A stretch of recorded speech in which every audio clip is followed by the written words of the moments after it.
Hello and welcome to this episode of the Skift Meetings podcast, the podcast for curious professionals embracing the future of business events. My name is Miguel Neves and I'm the editor-in-chief of Skift Meetings. And in this episode titled Return on Wellness, I have the pleasure of speaking with David T. Stevens, the Director of Field Marketing and Global Events at data.world. David is a 20-year veteran planner who has planned meetings, events, and incentives in media, live entertainment, agency, association, and corporate organization. He's also the 5 times fittest male event prof and the host of a web series on YouTube called Return on Wellness. In our conversation, we talk about things like the ins and outs of field marketing and how this type of role has evolved.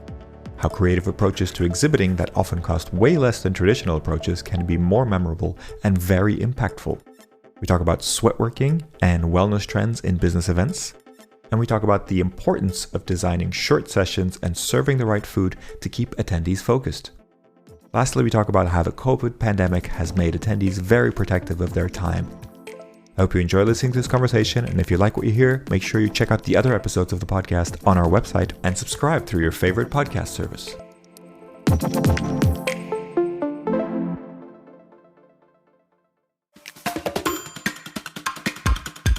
Hello, everybody. Welcome to today's episode of the Skift Meetings podcast. I am delighted to have a guest who has been suggested by another guest. So this is one of the guests that sort of comes full circle. It's Anke Trifan that suggested that we speak with David T. Stevens. David, really nice to have you with us today. Welcome to the Skift Meetings podcast. But thank you very much for having me. I'm excited to be here, and I'll make sure Anke gets her non-sequential bills for referring me. Love it. I love it. We try to connect the dots between lots of different people. So I think it's fun when we get a referral, and we know each other anyway, but it's just good to connect. David T, you said there's a story there. David T. Stevens, that's kind of your name online, your name on LinkedIn, etc. So what does the T stand for, and why is that always there? Yeah. Well, when I got a Gmail account forever ago, David Stevens was taken. So I went with David T. Stevens. Then when I signed up for LinkedIn, I tried David Stevens, and that was taken as well, the custom domain. So I went with David T. Stevens. And so it's stuck around forever. But the T, I think, is the first time I've ever talked about it publicly. My dad, not my grandfather, but my dad was born in 1922 and fought in World War II. Oh. He was 58 when I was born. Okay. That being said, when he got home, when he got an honorable discharge early out of the Navy, and he fought in the Pacific. And the first person to help him get on his feet was a Japanese man. Mm-hmm. And he was so overwhelmed with the kindness and generosity of someone who had been put in the internment camps in California during World War II, that someone could just look past it and help someone, and not hang on to that resentment. He named me after him, or he gave me his name as my middle name, and that T stands for Takashi, or Takashi as they pronounce it. It's when I think about the significance of it, I love including it because it really shows a great side of humanity. Wow, what a story! Thanks for going there right away. This is going deep right away, but I always find it strange, or sometimes find it strange, people have these initials as sort of part of their names, but you've kind of made me feel very embarrassed for having any sort of preconceptions about these names. That's an excellent reason to keep that T in there. I hope it stays there forever. I think at this point it will. Excellent. So I forgot to mention your job role, but I wanted to kind of introduce yourself. You're currently Director of Field Marketing and Global Events at data.world. Tell us a little bit about that, but also tell us about your journey into events. Have you always worked in events? Was it something you studied, or was it something that you fell into like so many people in the industry? Yeah. So I've been here at data.world for the last, about 9 months. I joined in October of last year. I was very fortunate that I got recruited by a former boss. She was going here and she said, "You're coming with me." And I actually told her I wasn't, and she's convinced me otherwise. She said, no, you're coming with me, and here's why, and gave me compelling undisputable reasons for joining, and I'm super excited to be here. We have a small but mighty team, and we're growing quickly, so it's exciting. Anything that's events within the company, we get to be a part of and help drive that. Currently, I'm actually in at a conference, so I'm excited to do this while I'm doing that. That And what also, kind of events do you guys do? Because field marketing is kind of an area I haven't delved into too much. So could you give us a little bit of an idea of how that works? sure. So, for example, we are at Snowflake Summit. Mm-hmm. We have a 10 by 20 booth. We are exhibiting, but that's not all we're doing here. So I have a person on my team who heads up conferences, and anything that has to do with the booth is her.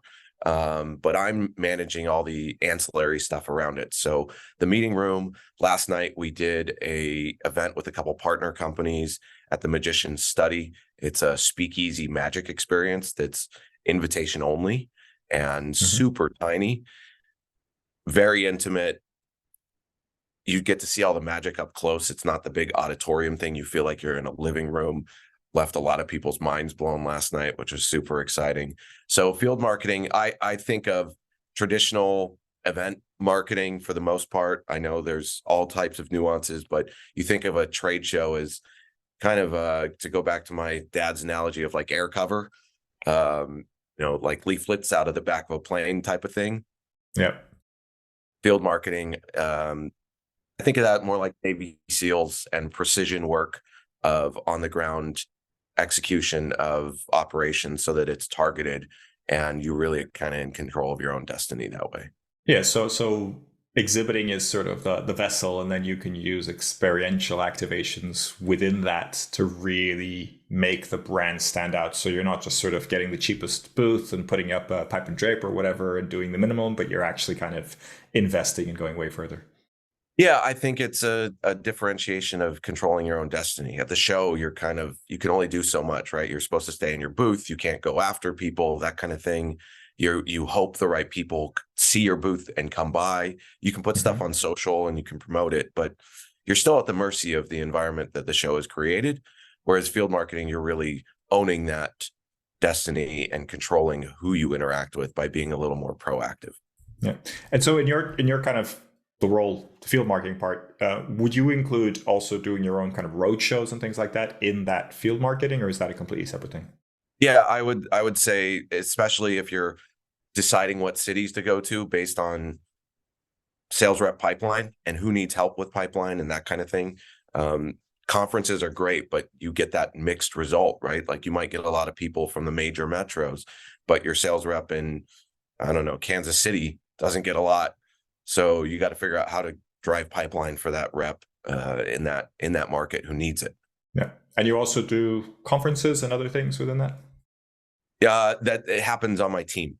Okay. So I don't necessarily head that up, but Mhm. yeah, we have a conference person who does that. And then we also do some customer stuff, customer marketing, digital events, all that. Okay, cool.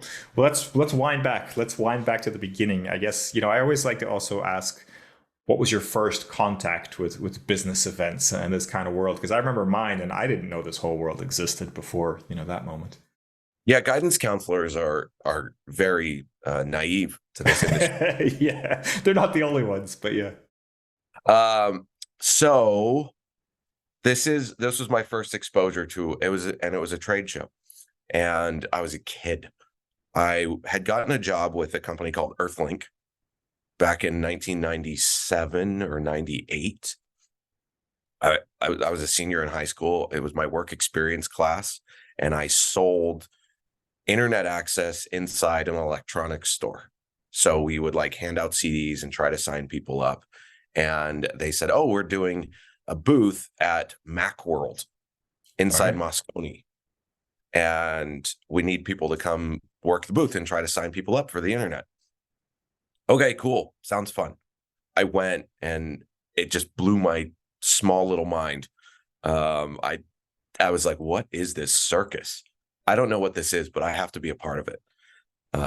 So that was my first event exposure. And then I did not fall into this industry by any means. I went out and chased it like it was a dream, in the sense that I realized I wanted to be a part of it, and I was still in sales, and I was trying to figure out how to get into it. And my first event job was coincidental. I was a enterprise sales rep for Nextel. Remember the walkie-talkie phones? Oh yeah. And one of my customers was soon to be customer, someone I prospected, was the San Francisco team for the XFL in the very first iteration of it, which was Vince McMahon's football league. And they were called the San Francisco Demons. And they said they had a street team and they were looking for people. And I was still very young. And I said, so what's the job exactly? And they're like, oh, you go to like bars and nightclubs and games, and you hand out shirts and you tell people about us. And it was experiential marketing. You would create events so that people would turn up, and then you'd hand out lots of swag so that people would start wearing it, driving awareness of the team that they existed and trying to sell tickets and whatnot, and driving around. I think we had like PT Cruisers that were wrapped. Nice. And that was my first events job. And that was it. I was done. I was like, I have to figure out how to make this a full-time job. And so I did a couple part-time jobs. The XFL went out of business. I ended up getting another customer that was a radio station in San Jose that actually doesn't exist anymore. It was a country station. And I got on the street team there. And then fast forward to 2002, when the dot-com imploded, and I left a telecom sales job as a senior AE, making fantastic money, to go work at a radio station making minimum wage. And that was the rest of the story. That's how it all started. And I was the brokest I had ever been, but I was happy every day to go to work.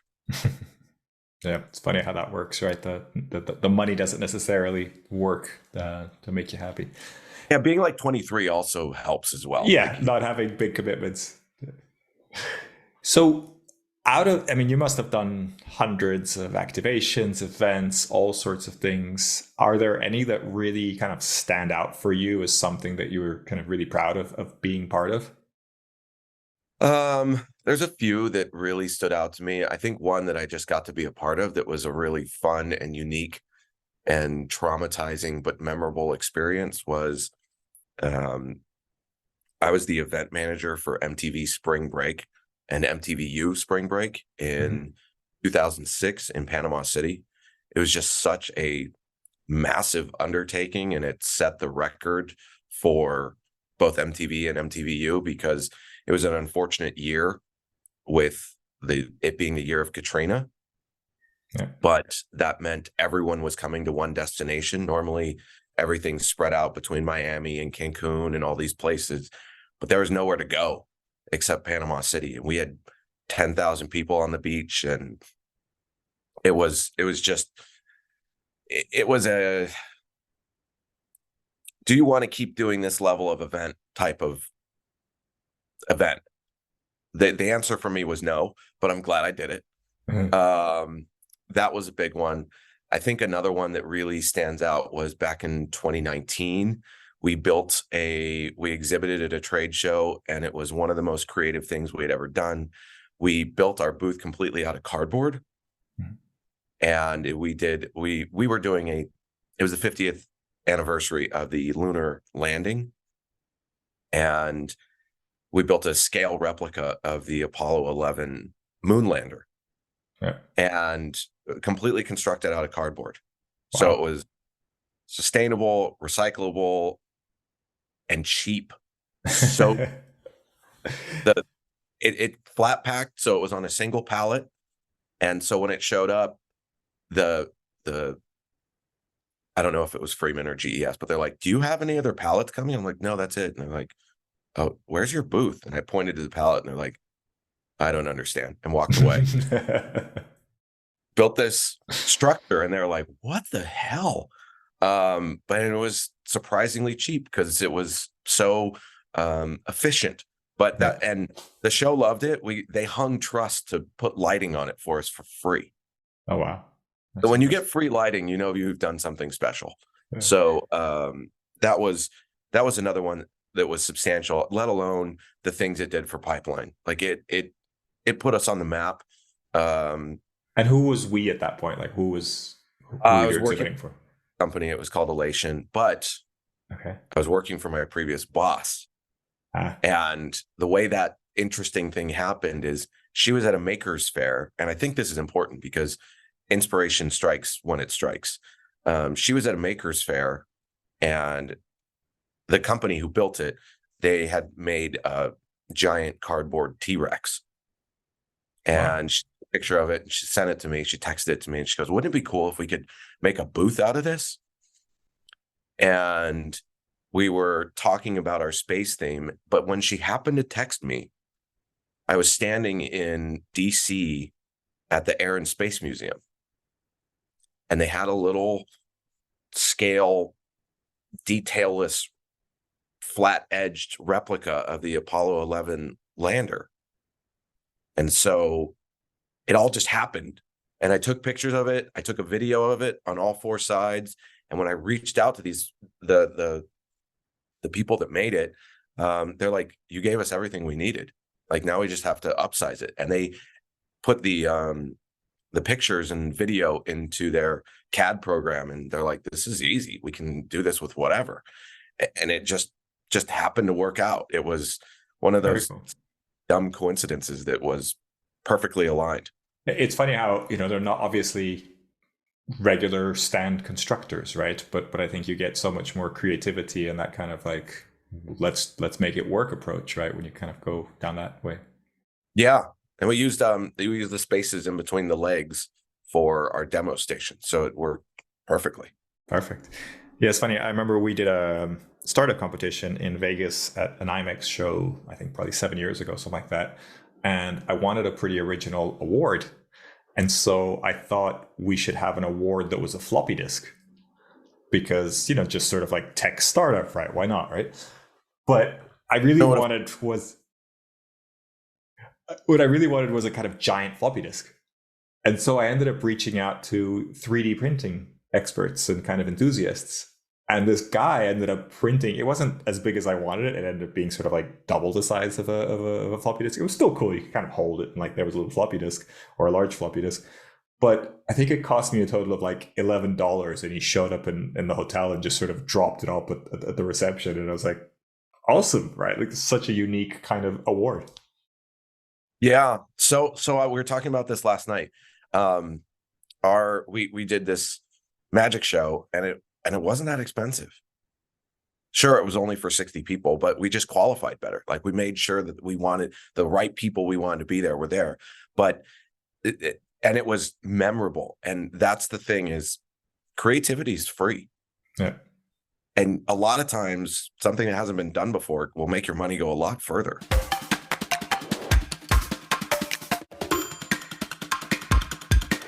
So I also wanted to touch a little bit on fitness because you are the fittest man in business events or in the events industry, the fifth time running. How did that come into play? Have you always been into fitness, or is this something that also evolved? And where is this competition where you figure out who is the fittest man in the events industry? Yeah. I got dumped in I don't actually remember the year. I want to say it was like 2017 or something like that. It was a while ago. And I had not been working out. I had not been taking care of myself. And I decided that I was going to change that. And so I started pursuing fitness quite a few years ago. And 2007, not 17, 2007. It's been a while. I was like, that doesn't seem right. So I started pursuing fitness, and I've just kind of stuck with it for quite a while. And then about 6 or 7 years ago, well, a little before that, I worked for 24 Hour Fitness at their corporate HQ, planning their incentives and all that stuff, and their internal meetings, which really taught me about how to meet healthy and how to meet in a wellness focused way, because that's just part of their DNA. So we had to do certain things that were just mandatory, and to live that brand. And then like 6 or 7 years ago, I got introduced to CrossFit, which I had been reluctant to participate in because when it came out, the barrier to entry to be a coach and to open a gym was pretty low. And there were a lot of injuries that were happening because there were a lot of terrible coaches out there, unfortunately, because it was a new hot fad. And so people were jumping on the bandwagon and not necessarily doing their due diligence of understanding good mechanics and movement, especially with some of the lifts and gymnastics moves are fairly technical. So I got introduced to CrossFit. CrossFit has a thing every year called the Open. It's called the CrossFit Open, and it is a global qualifier to go to the CrossFit Games. The CrossFit Games are the equivalent of their Olympics. So 5 years ago, they introduced occupational hashtags. So when you sign up for the Open, it costs $20 to do the Open. And there's a series of workouts, somewhere between 3 and 5, that happen and there's one workout per week. And when you sign up, you get to put an occupational hashtag. So someone could say, oh, I'm the fittest firefighter, or I'm the fittest doctor, or I'm the fittest whatever, based on the leaderboard from that hashtag. So when I heard about it, I had gotten this bug about event professionals not prioritizing themselves. I'll put it that way, because there's lots of things when it comes to wellness. And I was like, oh, this will be fun. I can find out what other event professionals do CrossFit. So I added event prof to my profile. And so I signed up. I participated in my first year, and my leaderboard was empty. So I was the uncontested fittest event prof, period. Not the fittest male, just fittest, because there was nobody else. So, but then I started flapping my gums about it and talking some trash to try to help draw some people in to see if there was just other people who were out there doing it, but didn't necessarily think to include the hashtag. Year 2 was unfortunately the same thing. There wasn't anybody else on the leaderboard. And then year 3, everything seemed to change. And I think year 3 was 2020. And it was a at-home qualification because of the obvious reasons. The male leaderboard only had 2 or 3 people in it, but the women's was very full and very crowded, and which makes perfect sense in our industry. And I was no longer the fittest flat out because the women outscored me by leaps and bounds. And then that happened again in 21. Maybe it was 21. I don't know. I kind of lost track. But either way, that was that's kind of where it all came from. And unfortunately, last year I was the only guy on the only male on my leaderboard again. I don't know what happened to the others, but yeah, that's where it came from. And it's really just, it is my way of, the proving ground is there, and I welcome anyone. And I basically willingly put a target on myself because I want to see more event professionals take care of themselves and prioritize their health and wellness. I think that's an excellent mission. Let's talk about that a little bit more. We've covered this a little bit on Skift Meetings, and I think anybody listening who wants to challenge David, he's welcomes the challenge. So let's see if we can get some more names up there. But we've covered this a little bit on Skift Meetings in terms of newer generations, and it doesn't have to be an age thing, but newer generations turning away from the alcohol-based networking and the late nights, and kind of saying, hey, we want to actually be part of these events, but we don't need to get drunk or stay up really late at night. We actually want to have some more physical activity, and that could be meeting outside. It can be just having a physical activity session at the start of the day. It can take many different shapes, but this idea that meetings don't have to be unhealthy. Is that something that you're seeing at your events as well, or do you think it's more of an individual thing? It's mixed, because I'm seeing it at some events and not seeing it at others. I think there's an inherent party-esque atmosphere that happens at conferences and whatnot. And, for some people, it's their first time away in who knows how long, or it's their opportunity to go cut loose. And I think what it really comes down to is that we have an opportunity as planners is to provide agency for our attendees and give them the opportunity to choose what path they want to take. Because there is going to be people, there's always going to be people that they have a newborn. They're like, oh my God, I get to get away. I get some sleep, whatever. And I do want to go out and have some fun. Okay, cool. But there's other people that have been on the road for, this is their, third conference in a row, and living that lifestyle is unsustainable. It's just not good for your brain. It's not good for your body. It's not good for your heart. It's not good for anything.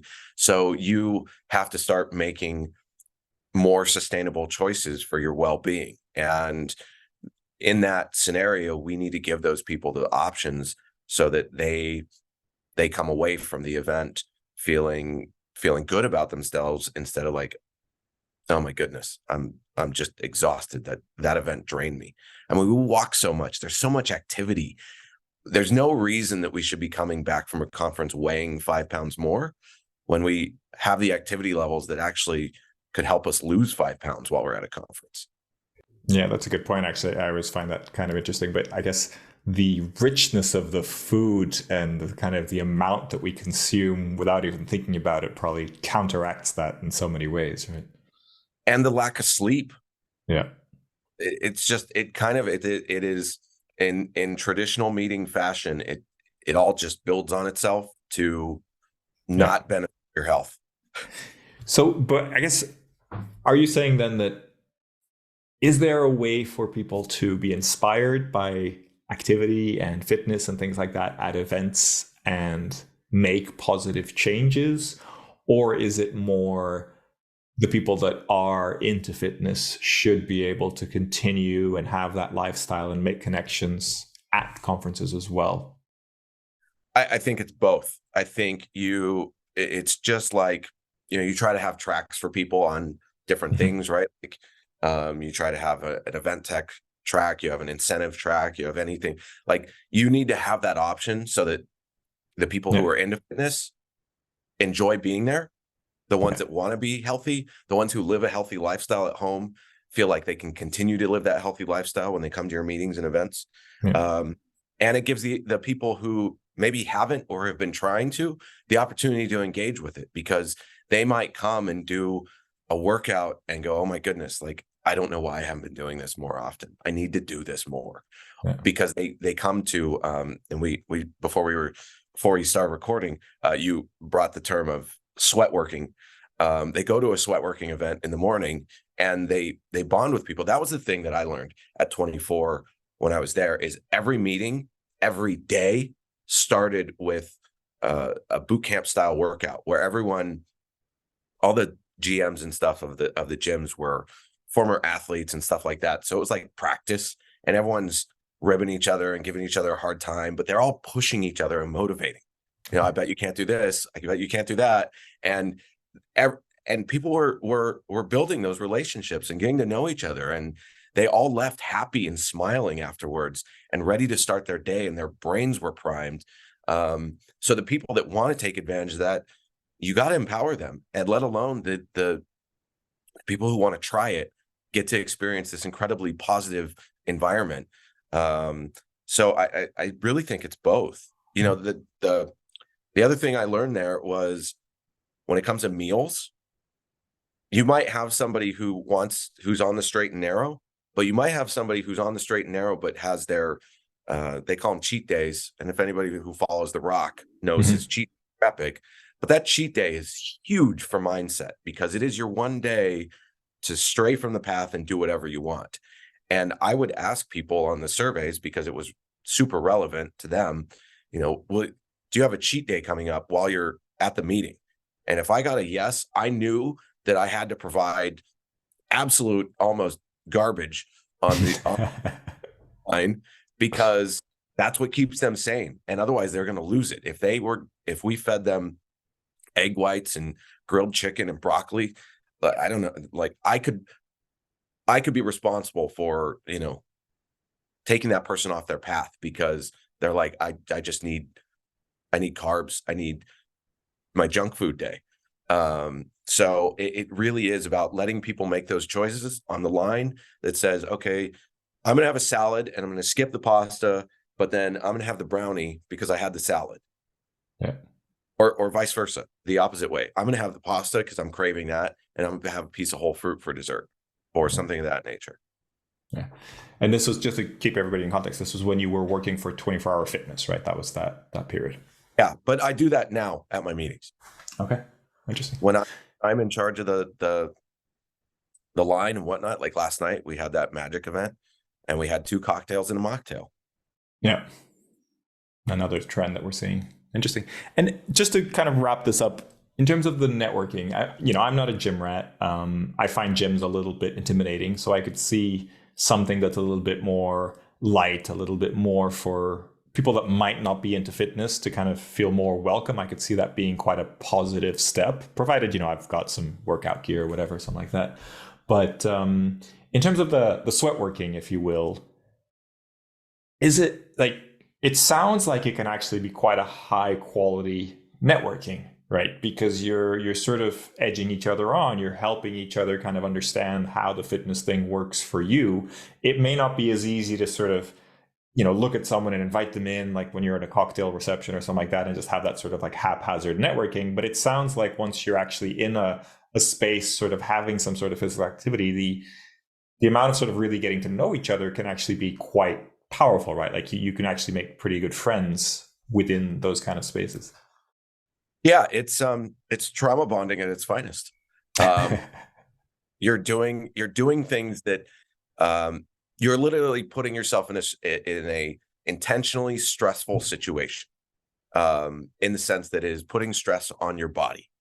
And when you put stress on your body, the physiological reactions that happen are profound, especially when it comes to the brain and what you were then prepared for. But what it does is it heightens your alertness. You go into a mild fight or flight mode. You know what's going on. If there's some people that are giving each other a hard time, people are laughing about it. People are hearing it. We did one at IRF just last, maybe it was this month. I don't know. It's a blur. I've been on the road for a little bit, but we did one and it was outdoors. And everyone who showed up, was fortunate to lead it. I told everyone, I said, look, you've all made an intentional choice to be here this morning. You're all here to do something good for yourself. It doesn't matter what level the person next to you is doing, whatever the movement is, do it at your level, do it at what you're comfortable with, because we're all here to do something good for ourselves. And by the end of it, everyone was laughing and smiling and chatting with each other. And we're like, oh my God, I thought I was going to die during this. And those kind of conversations are they lend themselves to each other, and they all leave with a shared experience because they went through something. And then we also had a coach there, and the coach was putting me through all kinds of nonsense, and people were laughing at it. So it worked out. But it really creates that what we're all shooting for, right? That shared experience. And we didn't have a single weight. All we had was an empty space. We had some towels, and everybody brought water, and that was it. And some music, of course. But yeah, people had a great time, and we all got a group picture after. It was great. So it does sound like there's a lot of fitness kind of knowledge, but also event design knowledge that goes into something like this almost, or at least group dynamic knowledge to make sure you kind of connect. It's a perfect intersection of both of those things, because you're creating an experience that is adventurous to people. It's inclusionary. It's active. And when you're in that heightened heart rate mode, you're experiencing positive feelings, you leave happy. And let alone the chemicals that are produced in your brain, specifically BDNF, which is a brain-derived neurotropic factor. When you go to your sessions, you will learn more. You will retain more information, which then usually drives great survey scores, because if someone's like, oh, I went to this session, it was amazing. Well, why was it amazing? Because they remembered what they heard.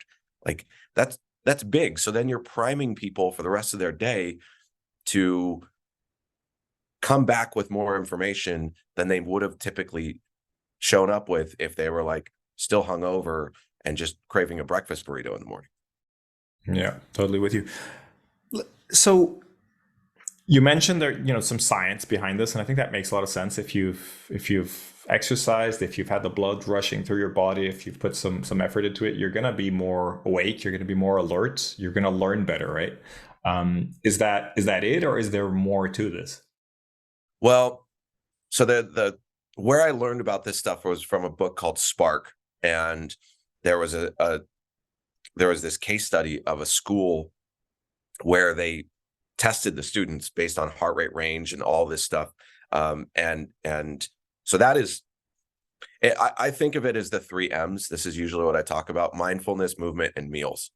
And it comes down to the movement is key because that is what primes your body and your brain to learn and absorb information. Because you are in that heightened state, your body starts producing these chemicals that go to your brain. They break the blood-brain barrier. We say there's more oxygen in your blood because you're breathing more, et cetera, et cetera. That helps you on one level. Your meals is, excuse me, the other portion, because obviously when that's one of the reasons I like to work out in the morning, because when I work out in the morning, I make smarter food choices because I'm like, well, I just did this thing in the morning. I should eat right. And when you get to the line and there's various things, including a donut wall, you're like, but I don't know. That's your choice, right? You do need carbs and sugar after you work out. So whatever. But you also need protein. I think one of the other things that I learned recently from a coworker at my current company, one of our engineers told me, when I eat protein in the morning, I don't have to take my ADHD medicine. And I said, I'm sorry, what? He goes, yeah, any morning I either have a high protein breakfast or have a protein shake. I don't have to I have so much more focus. And I recently looked into it, and this is a thing. This is a genuine thing that while it doesn't necessarily, it's not a cure or anything else, it does reduce the symptoms and help drive focus. So when you're looking at a line and you're looking at your BEOs and you're looking at your menu, the continental breakfast, terrible for people with it that struggle with that, for their ability to learn when they go into your sessions. So by having some quality high protein, or if you do smoothies, have a protein scoop option. Please, for the love of God, have an option to put a scoop of protein in it. I can't count how many times I've seen a smoothie and there's 70 grams of sugar and 2 grams of protein. Give people the option, because there are people that do struggle with that, and you can create that inclusionary aspect to help them learn as well. So food's really important as well. And then mindfulness, of course, when it comes to event design, you have to think about how much information people can take. And we know attention spans have shrunk since the pandemic. So give people the opportunity to process what they learned instead of locking them in a dark room for hours on end and delivering keynote after keynote. And That never happens. I told my executive team, and it went over like a bag of rocks at first, and then they gave it some thought. There was an executive who was like, I need 45 minutes. And I said, great. Can you put the parts that you want people to remember in the first 10 minutes and the last 10 minutes? Because what? And I'm like, they're not going to remember the middle part. So anything you need to tell them that you want them to remember, first 10 minutes, last 10 minutes. And he's like, well, that's ridiculous. And I'm like, well, then you need to cut it back to like 20 minutes, 30 minutes the most. Well, why? Remember when we were on Zoom and we're like, oh, we need to have short, concise sessions? Well, yeah. Their attention spans haven't changed yet. Just because they're in person doesn't mean they're going to retain all that information. So just keep it to that. And he was like, well, should I just do 30 minutes instead? Yes, you should. Okay, well. And then we were able to have a 10-minute break after a session so that people could go and debrief with each other and talk about what they just heard. so that they were sharing different perspectives because people learn different parts of what they learned. Yeah, I love that. I think that makes a lot of sense. It's funny. It sounds very obvious, and I think most people, when they read the research and when they think about their own experience, they'll say, "Yeah, shorter is better," and we understand. But then when it's their turn, there seems to be this switch where you sort of forget what you've learned. It's like, but I'm really, I'm just going to talk about this, and this is very important, so I'm just going to need all this time. And it's funny how people just instantly forget when it's their turn. I totally agree, and I also find the irony isn't lost on me. I have a web series that is a long form web series where we sit down and we talk for like an hour to 90 minutes, and it's just two people talking.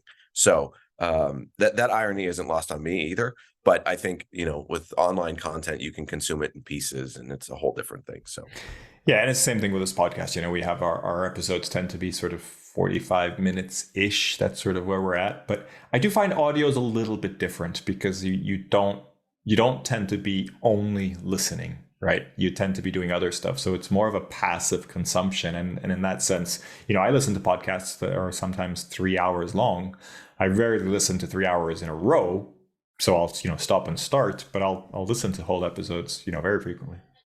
yeah, well, and it's an interesting dynamic. It takes some time to kind of get the conversation rolling.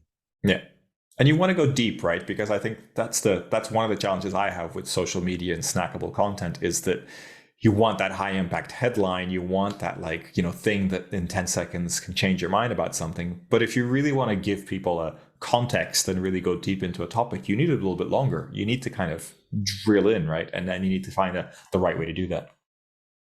I jokingly say you have to record 90 minutes to get 90 seconds. Yep. I think that's a good way to think about it. Yeah, absolutely. I will say that I did learn something else that was really interesting. I got to interview a human performance psychologist, and so she works with Olympians. She's worked with U.S. Special Forces. She's worked with professional athletes, you name it, these high performance people. Mm-hmm. And we had a very interesting conversation about circadian rhythms and how circadian rhythms can play into event design, because your body and your mind are primed for different things at different points in the day. And it was really fascinating to me that there's a reason that we all know, like, the post-lunch keynote is like nap time. But that's not just because of lunch. It's also where our circadian rhythm is. There's I will mess it up. There's a dip in brain activity at that time of day, regardless of if you eat lunch at 11 or noon. You have a brain dip in activity after lunch, which I found fascinating. And then about 3 o'clock, it picks back up.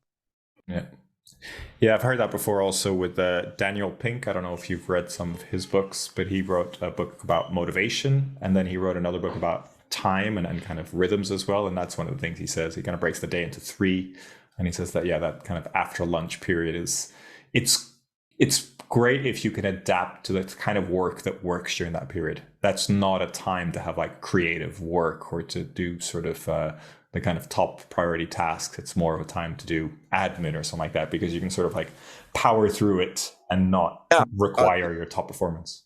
She said the exact same thing. She actually convinced members at the Pentagon to shift their wartime decision meetings from 1 o'clock to 10 o'clock. That is, those are important meetings. So I'm glad we're looking at the latest science to figure out when to have those meetings. In terms of your work, and we've covered the kind of the fitness and the well-being and that. I just wonder, because you're covering all these sorts of events and you're designing for attendees of today, right? Are you seeing any significant shifts there in terms of how people are interacting or the things that they're looking for? You talked about short attention spans, but I just wonder if there's any other changes that you're seeing, whether it's kind of post-pandemic impacts of that, hybrid working or anything like that. Are people consuming or attending different events differently today than they were in the past? Um, I think that what it really all boils down to is people are being more selective. They they are more protective of their time. They want to know that what they're doing is worth it. Um, and they want to know that they're going to get that there will be a benefit for them carving out that time. Mhm. Um, I think last night was a perfect example where we're at a conference with 10,000 people and there's all kinds of parties and stuff happening. And you have to stand out in a very noisy, crowded market, right? Because there's all kinds of stuff happening. You your value proposition has to be very, very strong, and your messaging has to be stronger than ever as to why their attendance is worthwhile to them. And I think that is one of the big shifts is we used to just get people to come to things because they're like, oh, I'll go to that. That sounds fun. And we got away with lackluster descriptions and whatnot. I think people are a lot more protective of their time now because they got to have so much of it to themselves that now they're willing to part with less of it. I think that's a really interesting point. It does sound like a challenge, right? Because it's more competition, right? Because everybody's fighting for that reduced attention span and that protectiveness of time. So, what would you say to people kind of that are just getting into the industry and trying to figure this out? Are there any kind of special pieces of advice that you recommend? Um, yeah, I think really think through your intention. Um, the CMP exam starts with job one before you even start planning is define your objective and or what success looks like, and that's more important than ever. I prepped for the CMP. I never took the test, so I'm not a CMP. But that's that's really what it's about. It's ensuring you know where your North Star is, where you are going, where are you trying to get to, so that you can really continually navigate to that in Mm-hmm. every single level of decision. Because you know what your desired outcome is going to be, it will keep you on track to ensure that you get there. Of it, yeah, and I think that's one of those universal truths that has always been truth, but maybe you need to also adapt to how people are behaving and what people are looking for, right? As these things change. Yeah, and I mean it's the underpinning strategy to everything you do all along the way. Your messaging, your confirmations, your how often do you follow up with people, all of those things. So you got to keep tabs on where you're going so that you can get there. Yeah, I like that. I think that's very concise.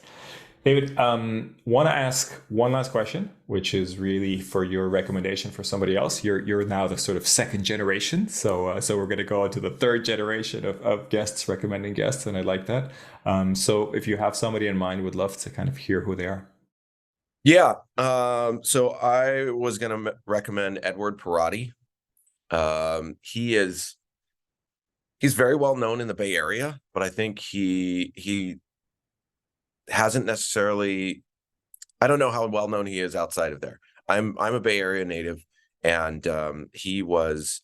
I met him while I was working at an agency called Streamline Events, and he was a client. He was working at VMware for a while, and he was just always so inventive and creative, and was always thinking about attendee experience and things of that nature before the term attendee experience really existed.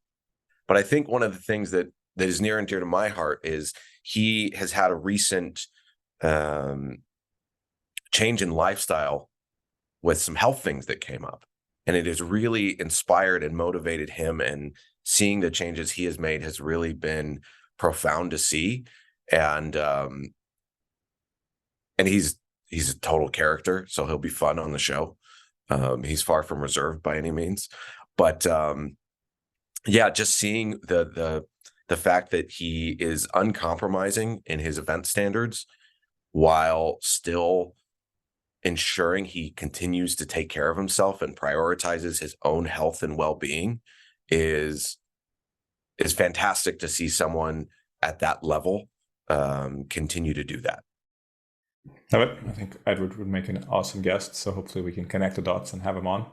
David, it's been a pleasure. Tell us where people can find you if you're willing to. You mentioned a YouTube web series. Is that a podcast kind of thing, or what? How Yeah, would you define that? it's we sit down and chat. I started speaking on this concept we call return on wellness, and we did myself and three other people did a white paper on the increased ROI by increasing wellness. That's what we started it as. And then I was a guest on someone else's podcast with Liz Lathan and Nicole Asabodu. And we came up with this term called return on wellness because they're great at branding things. So when I went out and I did the speaking circuit on that white paper, I would, come off stage and have this great conversation with someone. And I'm like, man, we talked about such awesome stuff. So we decided to start a little show, and I'm revisiting a lot of those conversations.